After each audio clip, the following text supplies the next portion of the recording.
Muy buenas tardes a todos, mi nombre es Mía Ponte y quiero darles la bienvenida a una nueva transmisión de la Clínica Stella Maris. En este consultorio en vivo, el tema que desarrollaremos hoy es artritis reumatoide, más allá de la inflamación articular. Y para ello, es un honor para mí presentar al doctor Alfredo Berrocal, especialista en reumatología de la Clínica Stella Maris, quien nos hablará del tema desde toda su experiencia. Bienvenido, doctor. Muchas gracias, Mia. Muy buenas tardes a todos los asistentes. La idea es hoy día hablar acerca de la artritis reumatoide. ¿Qué es la artritis reumatoide? La artritis reumatoide es una enfermedad crónica inflamatoria que produce daño progresivo de las diferentes articulaciones del cuerpo, fundamentalmente de las manos y las muñecas, pero también codos, hombros, rodillas, tobillos, caderas, etc. La causa no es conocida, por lo tanto no la podemos curar, pero sí la podemos controlar muy bien para que el paciente ya no tenga dolor y nunca se deforme, nunca se limite. Entonces, esto es importante.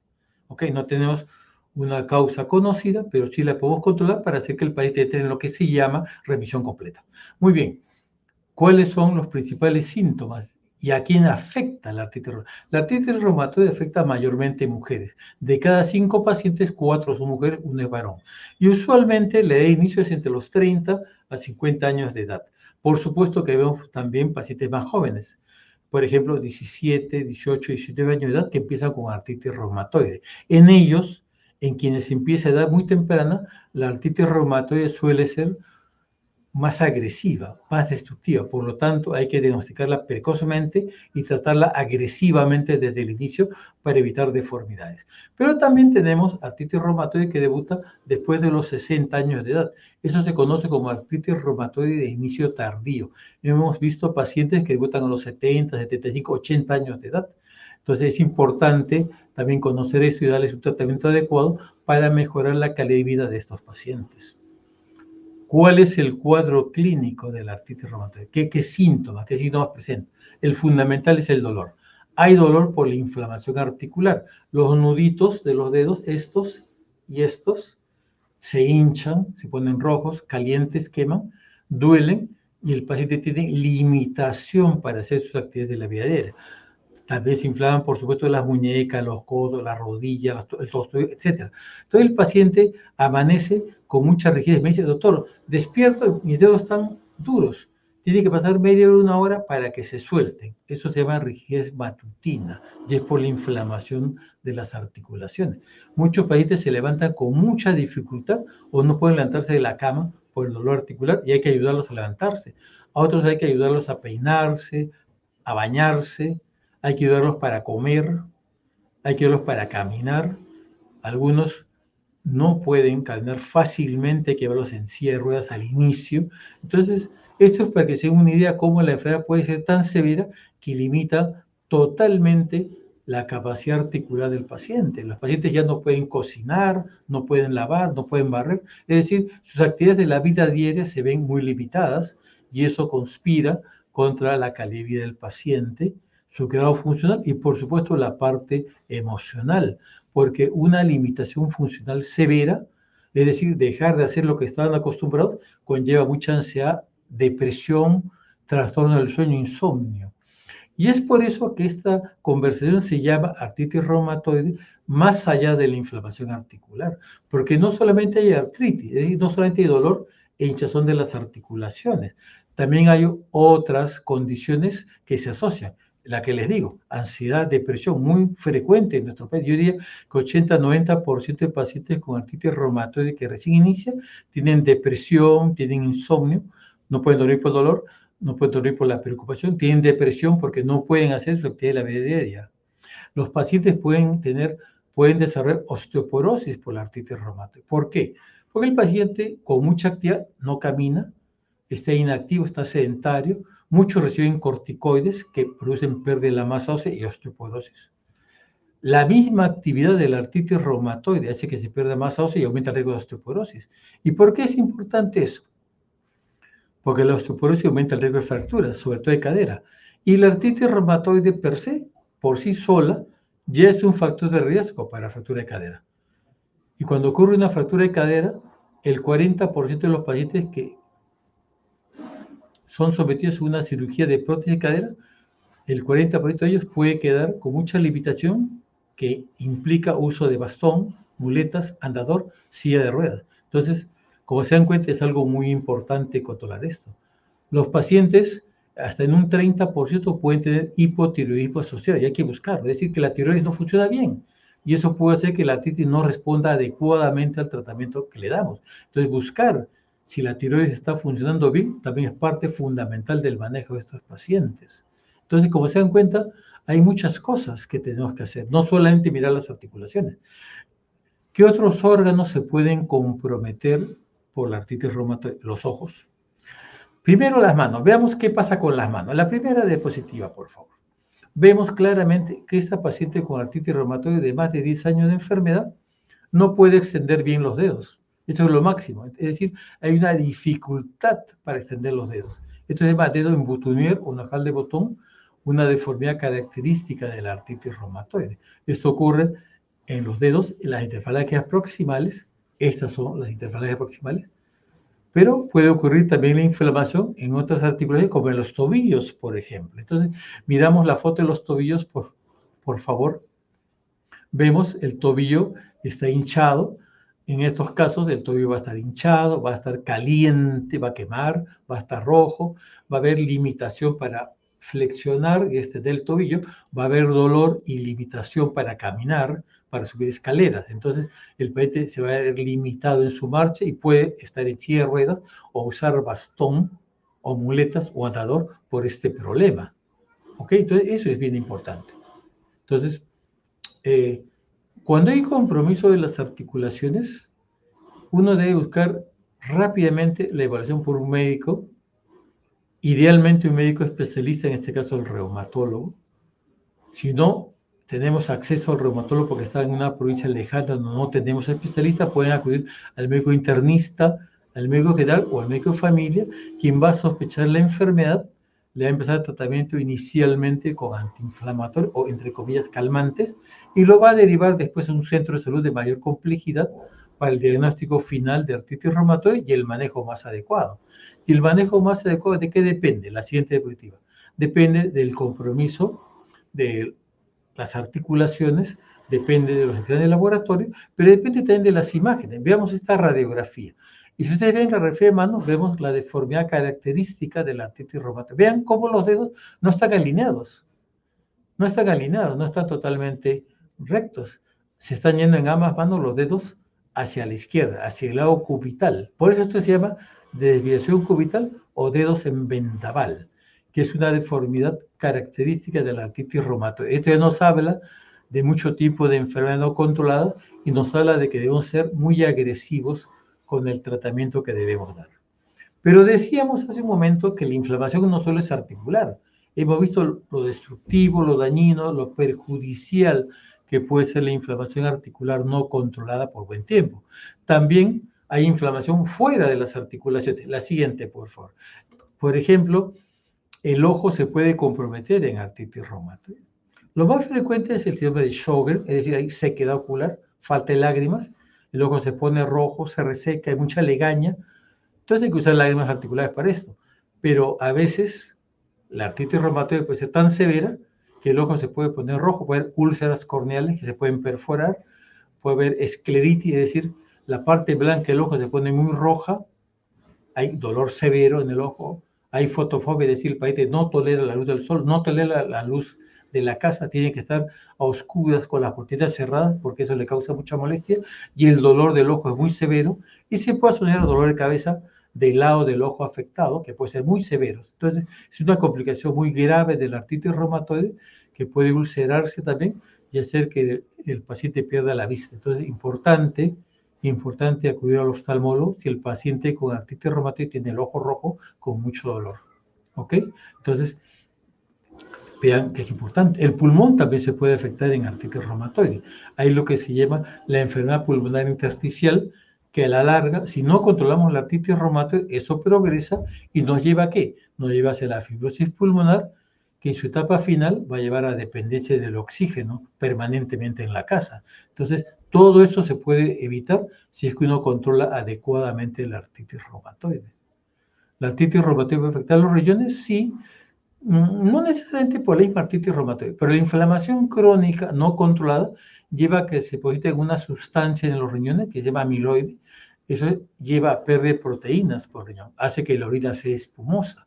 Eso se llama amiloidosis renal y a la larga puede llevar a falla renal crónica y eventualmente a diálisis. Entonces, como se da cuenta, la artritis reumatoide no controlada no solamente da dolor, deformidad articular, limitación funcional, sino que puede claramente afectar otros órganos del cuerpo, ojos, pulmón, riñones, etcétera. Entonces, importante tener esto en cuenta.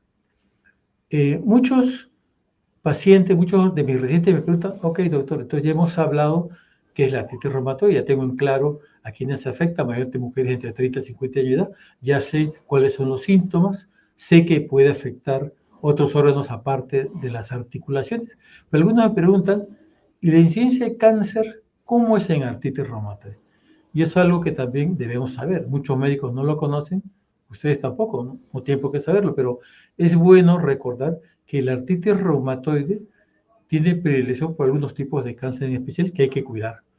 Sobre todo el linfoma, que son unos ganglios que crecen en el cuello, cáncer de piel tipo no melanoma, esas úlceras crónicas que no cicatrizan, ojo a cuidar el dermatólogo que lo biopsien, no vaya a ser el inicio de un cáncer de piel tipo no melanoma, eso es bien importante, por favor, ¿ok? Pero no todas son malas noticias. Cuando uno mira la epidemiología, el cáncer de mama y cáncer de colon rectal, es menos frecuente en artritis reumatoide que en la población general. ¿Ven? ¿Ven? Como ven, no todo es malo. Entonces, es importante tener esto en cuenta. ¿Qué exámenes pedir en los pacientes con artritis reumatoide? De los exámenes de laboratorio hay que pedir un hemograma. ¿Por qué? Porque la mayoría va a tener anemia, pero no porque les falte fierro, no. Es lo que se llama anemia por enfermedad crónica. Es decir, porque la inflamación está activa. Si uno controla la artritis reumatoide, la hemoglobina sube espontáneamente. No necesitamos fierro. Puede haber plaquetas altas por la inflamación.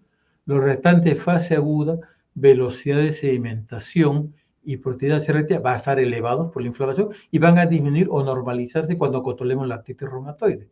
Esos son los principales, por supuesto, un factor reumatoide. Ojo, yo quiero puntualizar, porque algunos médicos se equivocan. Factor reumatoide negativo no descarta el diagnóstico de artritis reumatoide. El factor reumatoide es positivo en un 70 a 80% de pacientes con artritis reumatoide. Es decir, 20 a 30% de los pacientes con artritis reumatoide tienen factor reumatoide negativo. Eso se llama AR0 negativa, que suele ser de mejor pronóstico, suele ser menos destructiva que los que tienen factor reumatoide positivo. ¿Ok? Entonces es importante tener ese dato. Por supuesto, imágenes, radiografías son importantes, radiografías de las articulaciones afectadas, manos, caderas, rodillas, tobillos, etc. Siempre una radiografía de pulmones para ver si hay enfermedad pulmonar intersticial o fibrosis pulmonar. Una densitometriosa, sobre todo en las pacientes con AR postmenopáusicas, porque como ya dije hace un momento, la osteoporosis es una comorbilidad o enfermedad asociada frecuente en las mujeres con artritis reumatoide, sobre todo mayores de 50 años de edad, que tienen enfermedad activa y que reciben corticoides. Entonces, importante estos exámenes auxiliares. ¿Qué especialidades necesito yo que vean a mi paciente con artritis reumatoide? Necesito que los vea el oftalmólogo, porque muchos pacientes reciben corticoides. Entonces, quiero estar seguro que no hacen glaucoma, que no hacen catarata. ¿Ok? Quiero que los vea el neumólogo, porque ya le dije hace un momento, pueden hacer fibrosis pulmonar. Quiero que los vea el hematólogo si hacen anemia, para estar seguro que esa anemia es crónica, que no hay otra causa de anemia. Entonces, si hay pérdida de proteínas por riñón, necesito que lo vea el nefrólogo. Entonces, todo eso es importante y todo eso hay que explicarle al paciente, decirle por qué lo estoy mandando a cada especialista, porque la idea es que usted, señor paciente, usted debe saber qué es su enfermedad, cómo lo vamos a controlar, qué especialidades lo van a ver junto conmigo o con el reumatólogo y cómo lo vamos a tratar. ¿Y cómo lo vamos a tratar? Es el siguiente punto. ¿Cuál es el tratamiento? Bueno, todos, 100%, deben recibir antiinflamatorios no esteroideos. Todos. La pregunta es, ¿todos deben recibir corticoides? La respuesta es no. Los corticoides, por ejemplo, prednisona, deben recibir solamente aquellos pacientes con artritis reumatoide tan activa que le limita severamente su capacidad funcional. Es decir, aquellos que no se pueden levantar solos de la cama, aquellos que no pueden caminar solos, aquellos que no pueden asearse solos, aquellos que tienen dificultad para comer o alimentarse por sí mismos. Ellos deben recibir prednisona. ¿Y cuánto? Solamente entre 5 a 10 miligramos al día. Y eso es bien importante. Yo veo muchos pacientes que vienen de Solidaridad o de X institución que lo manejan con 20 miligramos al día, 50 miligramos al día, y eso no va a mejorar más el cuadro articular. Lo único que va a hacer es ponerle más complicaciones. Los va a hinchar, la cara redonda o cuchicoide, le va a salir acné, más vellitos en la cara, les aumenta el riesgo de diabetes, de glaucoma, de catarata, de osteoporosis, de debilidad muscular por el corticoide. Entonces, ojo, no todos requieren prednisona. Si requieren, solamente de 5 a 10 miligramos al día. Lo que sí todos requieren, todos, son los famosos remisivos. Y los remisivos va a depender de cada paciente, de sus exámenes de laboratorio, de la experiencia del médico. Pueden ser remisivos convencionales como metotrexate, leflunomida, sulfasalacina, cetropina, etc. Pueden ser los nuevos productos orales como los inhibidores de la Janus quinasa, que tienen mayor potencia que los que he mencionado anteriormente, y pueden ser también los biológicos, que todos son vía parenteral, uno de ellos endovenoso y el resto vía subcutánea, algunos de administración semanal, otros quincenal, otros de manera mensual. Una vez más, ¿de qué va a depender la elección de cada uno de estos? Va a depender de la actividad y severidad de la artritis reumatoide, de los exámenes de laboratorio, de las imágenes para ver cuánto daño destructivo tiene, de las comorbilidades o enfermedades asociadas y, por supuesto, de la experiencia de cada médico tratante. Muy bien, creo que esto es bastante. He hablado ya casi 15 minutos. Quiero invitarlos a realizar sus preguntas, que las pueden hacer a través del chat de este Facebook. Yo con mucho gusto los voy a orientar. Adelante, avísame si hay consultas. Muchas gracias, doctor, por su interesante exposición. A continuación procederemos a leer algunos de los comentarios que nos han hecho llegar durante su intervención. Por ejemplo, tenemos la consulta de Kimberly Fernández. Ella nos dice: doctor, buenas tardes. ¿Existen cambios en el estilo de vida que puedan ayudar a manejar la artritis reumatoide? Esa es una excelente pregunta, Anita Fernández, porque como el tiempo es corto, no hay tiempo para hablar de todo, pero efectivamente el manejo no farmacológico es tan importante como el manejo farmacológico. El manejo no farmacológico incluye cambios de estilo de vida, por supuesto. Uno, no fumar. El cigarro claramente aumenta el riesgo de artritis reumatoide y de fibrosis pulmonar por la artritis reumatoide. Evitar algunos alimentos que son proinflamatorios, las carnes rojas, comer más pollo, pescado, comer más vegetales verdes, claramente ayuda porque son antiinflamatorios y antioxidantes. Les recomiendo mucho vegetales verdes, acelga, espinaca, brócoli, la caiba, etcétera. Eso ayuda bastante. Pescado, sobre todo de carne negra, 1 o 2 veces por semana. Productos lácteos son importantes. Algunos autores sugieren que el gluten también pudiera producir más inflamación. No está claro, pero no está de más, en la medida de lo posible, disminuir la ingesta de arroz y de pan. Si es posible comer pan y arroz sin gluten, sería lo ideal. Si no, limitar un poquito eso. Y una cosa que sí pudiese ayudar, hay muchos estudios que están orientando en ese aspecto, es la ingesta de probióticos, que podría ayudar a mejorar la artritis reumatoide.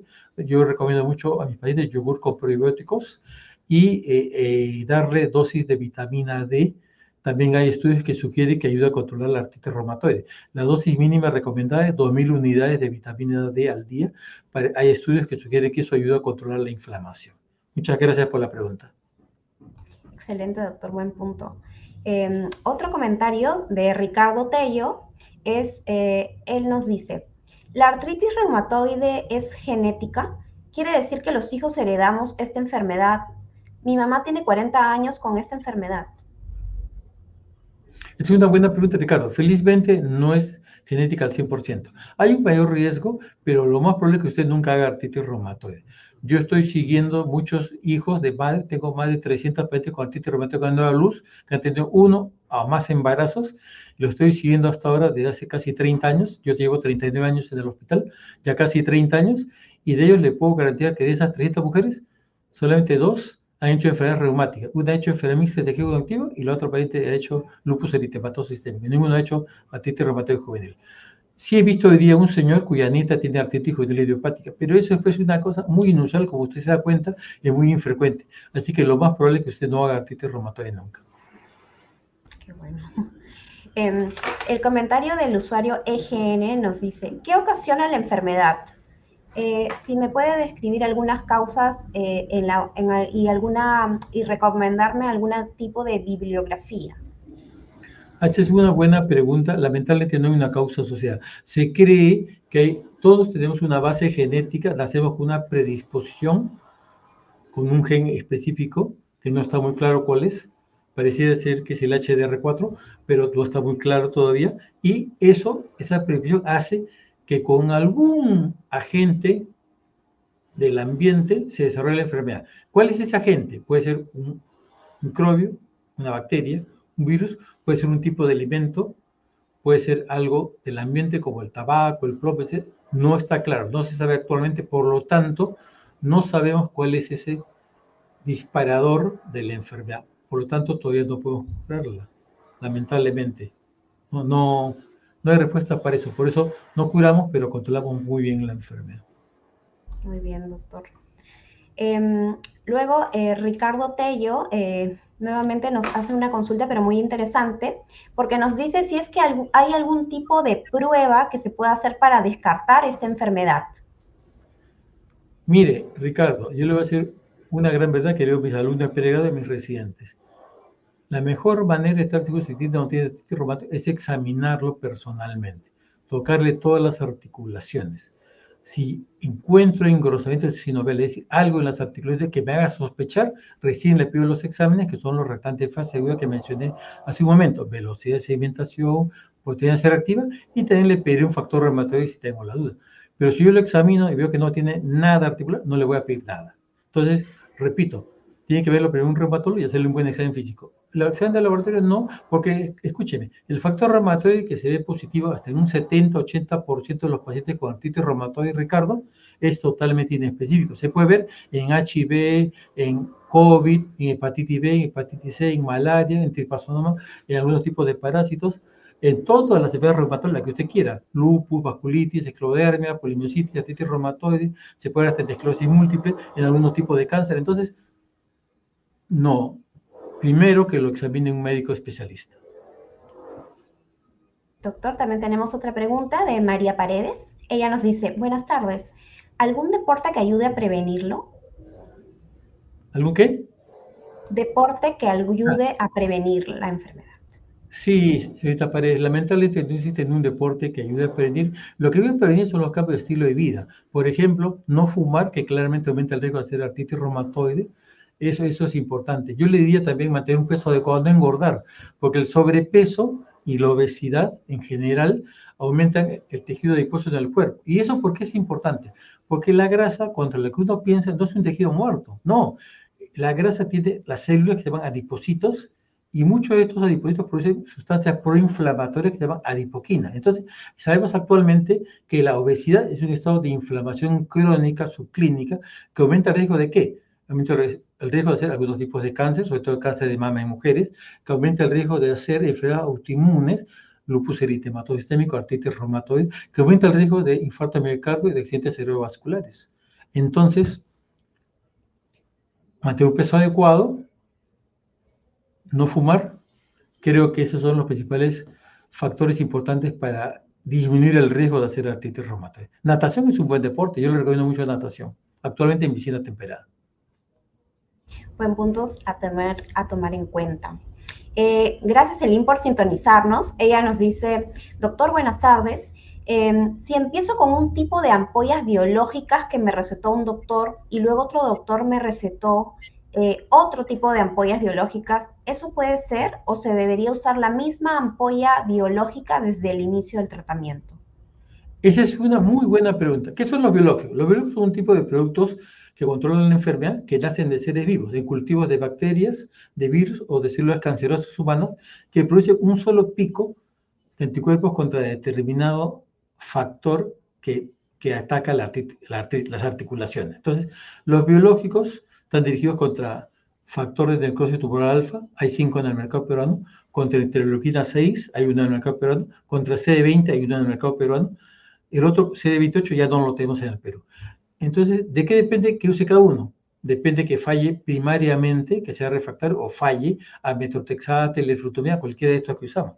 Entonces, uno puede usar un biológico intravenoso o subcutáneo. Los subcutáneos, como dije, son semanales, quincenales o mensuales. ¿De qué depende cada uno? Depende de la experiencia de cada médico, de lo que sale del laboratorio del paciente, del cuadro clínico del paciente. El punto de corte con los biológicos son 3 meses. 3 meses. Si a los 3 meses de uso de cualquier biológico, el paciente no mejora por lo menos 50%, o sea, no disminuye en 50% el número de articulaciones inflamadas, no disminuye en 50% su velocidad de sedimentación, o disminuye en 50% su DAS28, su CDI, que son, digamos, estudios clinimétricos para medir la actividad de la artritis reumatoide, uno debe pensar en cambiar a otro biológico. Eso sí es cierto. Ahora, su caso particular, no lo sé, no sé cuánto tiempo usa, pero sí, si hay la indicación, se puede rotar a otro biológico si es que hay falla primaria al que se indicó originalmente luego de 3 meses de uso. Ok, tenemos otro comentario de Jerin. Ella nos dice, yo tengo artritis reumatoide juvenil desde los 14 años y ahora tengo 38. Y hace 5 años estaba inactivo, pero ese último mes se ha activado. ¿A qué se debe o cuál sería la causa? Esa es una buena pregunta. La artritis reumatoide juvenil actualmente se llama artritis idiopática juvenil y por definición es aquella que ocurre antes de los 16 años de edad, luego de descartar un montón de enfermedades, porque no es un diagnóstico de primera línea, es un diagnóstico de exclusión. Más o menos el 50% de los niños que empiezan con AIJ, artritis idiopática juvenil, al llegar a la adolescencia, alrededor de los 16, 17 años, la mitad la enfermedad sigue activa por toda la vida y la mitad sigue activa toda la vida con brotes recurrentes. Puede estar bien por meses o años y después de meses o años regresar la enfermedad, como es su caso. Entonces, usted ahorita sigue llamando artritis idiopática juvenil, a pesar de que tenga 38 años. ¿Por qué se ha reactivado la enfermedad? Yo siempre le digo a todos mis alumnos y a los residentes, solo hay 3 maneras por las cuales se reactiva una enfermedad. Una, porque no toma sus medicamentos, no parece el caso. 2, porque hay una infección que dispara la enfermedad. Cualquier infección dispara la enfermedad, cualquiera. Cualquier infección, hasta un resfrío, reactiva la enfermedad. Y 3, por el estado emocional. Claramente el estrés, la ansiedad, la depresión, las preocupaciones reactivan una enfermedad previamente controlada. No sé si es su caso, pero si es así, hay que consultar con su médico para ver si le dan ansiolíticos y o antidepresivos. Buena suerte, Elvia. Ahora, Elvia nos comenta, doctor, mi abuela padecía de reumatismo, de esto hace más de 60 años. No sé si era eso lo que tenía exactamente, pero yo padezco de artritis reumatoide. Pensaba que eso era genético. Bueno, esa es una buena pregunta. Lamentablemente no sabemos que tiene su abuelita. Lo que pasa es que reumatismo es un término general que se usa comúnmente para explicar cualquier dolor de articulaciones de músculos o tendones, ¿no? Y a veces los pacientes con artrosis de manos, que son deformidades en las partes distales, muchos lo confunden con artritis reumatoide y eso es artrosis de mano, que es probablemente lo que tenía su abuelita. Entonces, no puedo responderle al 100% de la pregunta porque nunca examiné a su abuelita, pero creo que tenía solamente artrosis de manos y usted tiene artritis reumatoide que se puede controlar fácilmente acudiendo pues a un médico especialista, ¿no? Suerte. Luego tenemos el comentario de Jam Jam. Ella es su paciente. Nos escribe y nos dice, soy su paciente Mirta Rojas. ¿Mantener una hemoglobina baja incide con la artritis? No entendí, ¿mantener la hemoglobina baja qué? ¿Mantener una hemoglobina baja incide con tener artritis? No. No tiene relación la anemia con la artritis. O sea, usualmente los pacientes cuando están activos, un 60-70% de los pacientes con artritis reumatoide activa tienen hemoglobina baja que anda en el orden de 9 a 10 gramos por decilitro, pero no les falta fierro, es porque la inflamación hace que la médula ósea no pueda usar el hierro o el fierro que está presente en la médula ósea. Eso se llama anemia por enfermedad crónica. Cuando uno controla la artritis reumatoide, la hemoglobina sube espontáneamente solita y se puede normalizar. Entonces, pero no tiene relación la hemoglobina alto o baja con la incidencia o la progresión de la artritis reumatoide. Gracias por la pregunta, Mirta. Doctor, una pregunta, ¿y cuáles son los factores que nos predisponen más a las mujeres de sufrir artritis? No está muy claro, pareciera ser que el factor hormonal, porque la mayoría son mujeres, no tanto hombres, ¿no? Entonces, algunos plantean que el factor hormonal, pero eso también está en duda. ¿Por qué? Porque, por ejemplo, las mujeres perimenopáusicas con artritis reumatoide, como reciben medicamentos que pueden ser abortivos o producir malformaciones, les damos estrógenos como anticonceptivos y ninguna se reactiva. Y eso es una indicación no solo mía, está en todas las guías de manejo internacionales. Entonces, eso ya se ha puesto en duda. Entonces, no está claro realmente cuál sería el principal factor de riesgo. Algunos plantean fundamentalmente el estrés, la depresión, que ahora sí, digamos, está muy frecuente en las épocas actuales. Por eso es que también en estos momentos vemos una mayor incidencia de fibromialgia, por ejemplo, que me olvidé mencionar, fibromialgia también es una condición que se puede asociar a artritis reumatoide y a veces es difícil saber si el dolor es por la fibromialgia o es por la artritis reumatoide. Hay que tener un buen criterio al momento de hacer el examen clínico. Muy importante cuidar nuestra salud emocional. Exacto. También tenemos otro comentario de Maribel Cárdenas. Ella nos dice, doctor, buenas tardes. ¿Se presentan síntomas en la población adulta joven? ¿A partir de qué edades? La artritis reumatoide se define como todos aquellos que debutan con la luego, después de cumplir los 16 años de edad. O sea, si empieza la artritis reumatoide a los 16 años, 2 días, es artritis reumatoide. Si empieza a los 17 años, es artritis reumatoide. Si empieza a los 18 años, es artritis reumatoide. Los que debutan antes de los 16 años, antes de cumplir 16 años, ellos se conocen como artritis idiopática juvenil, antes conocida como artritis reumatoide juvenil. Los que debutan después de cumplir los 16 años, se le llama artritis reumatoide. No importa si tienen 17, 18, 30, 50, 80. Ok, tenemos otra consulta de Celine TC.